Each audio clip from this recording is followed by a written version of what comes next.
SEC Media Days continue from Nashville, Tennessee. You know you're excited. College football's almost here. Conference realignment isn't the only hot topic in college football, though. NIL remains on everybody's mind, and it's a new day in college sports, folks. Here's SEC Commissioner Greg Sankey on navigating name, image, and likeness with their athletes. The reality is our student athletes deserve something better than a patchwork of state laws that support their name, image, and likeness activity, if support is the right word. Our student athletes deserve something better than a race to the bottom at the state legislature level. Only Congress can fully address the challenges facing college athletics. The NCAA cannot fix all of these issues. The courts cannot resolve all of these issues.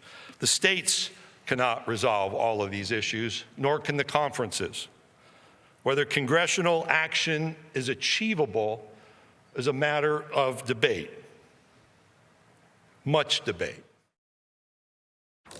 Okay, a lot to unpack here, and we bring in my guy, Paul Finebaum, who's got the summer tan working. It's looking good, Paul. Always great to have you. Great to see you. We'll be seeing a lot more of you. I'm going to dive right in because there's a lot to get into here. I need you to translate commissioner speak here for me. Why is Sankey saying that only Congress can handle the NIL issues? Molly, he is saying that because the NCAA has failed. They dropped the ball. They did nothing about this issue when they had a chance. I was with Charlie Baker, the new president of the NCAA, recently in Washington, and even he's been in the job a year, admitted the NCAA model was broken in relation to NIL because they simply punted. Now, why did they punt? Because of litigation. They started losing in court, and they decided we want nothing to do with this. And so they deferred, and that's why states around the country passed legislation. The commissioner is correct. It was a very poignant moment for Greg Sankey yesterday because every state is different. In certain states, perhaps in Missouri or Florida or Texas, take your pick, they're skewing it to try to help their own state schools and make it more difficult for others. So that's why Greg Sankey said we need Congress to fix it. The problem is this: Congress is not going to fix this anytime soon, and I'll skip all the narrative about going to Washington trying to get help. We all know how difficult that is, but this is not an important issue for them. And there's another thing that I think will hurt the college sports teams when they go to Congress, and that's restricting young people the opportunity to make money. This is something that every young person that I've talked to in intercollegiate athletics is rejoicing about. Yeah, some are making millions of dollars.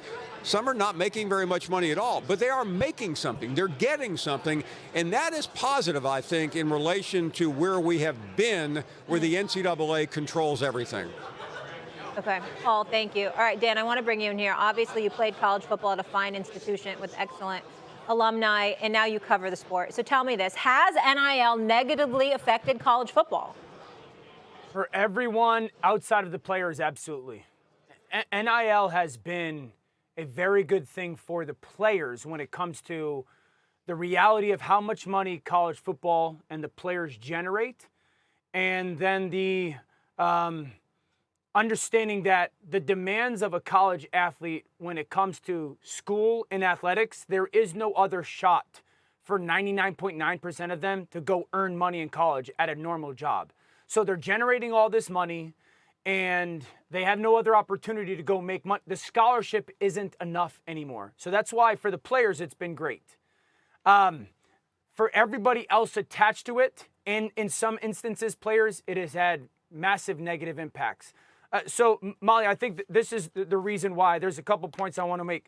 Number one, before NIL, players would choose where they went to college at 17 or 18, which is an incredibly difficult decision when you're probably not ready to make it anyway. They would choose off location of the school, the conference of the school, the head coach. What were my chances to get to the NFL attached to that school? Now, all those reasonings of the past fall under how much money can you make for 9 out of 10 of these kids? Who's going to pay me the most? And if we take the NIL and we combo it with the transfer portal, there's been 2 massive negative impacts. Number one, and I've heard dead honest stories about this, that players go into their head coach's office and sit there and say, if you don't pay me this amount of money that this other school is, I am leaving tomorrow. And putting that pressure on a coach is terrible. And number two, it is not equal spending NIL-wise across schools. Some schools have way more than others, and there doesn't allow for parity in that. The biggest fear when this thing was pushed through is that the 1%ers in college football, the quarterbacks, would be the ones making all of the money through NIL, and that there would be nothing left for anybody else. But we've seen that change. And I think it actually reminds me of the conversation we were having earlier about Saquon Barkley, about Josh Jacobs, and the depressed running back market in the NFL. Who's to say that NIL won't affect college running backs positively, because they'll stay in school to make up the earnings that they're probably not going to earn in the NFL. Bijan Robinson made $1.8 million at Texas through NIL deals last year. Of course, the upper echelon, the Quinn Ewers, Arch Manning, Bryce Young made a ton of money through it, C.J. Stroud. For all this negativity that many people in college athletics talk about, and the coaches are at the top of the list, college football has never been more popular. There'll be tens of millions of people watching on the opening weekend in stadiums. They'll be filled to the gills. So I think this is an absurd conversation in many respects. We act like college football has always been above board. There's been massive cheating going on for as long as I've been alive.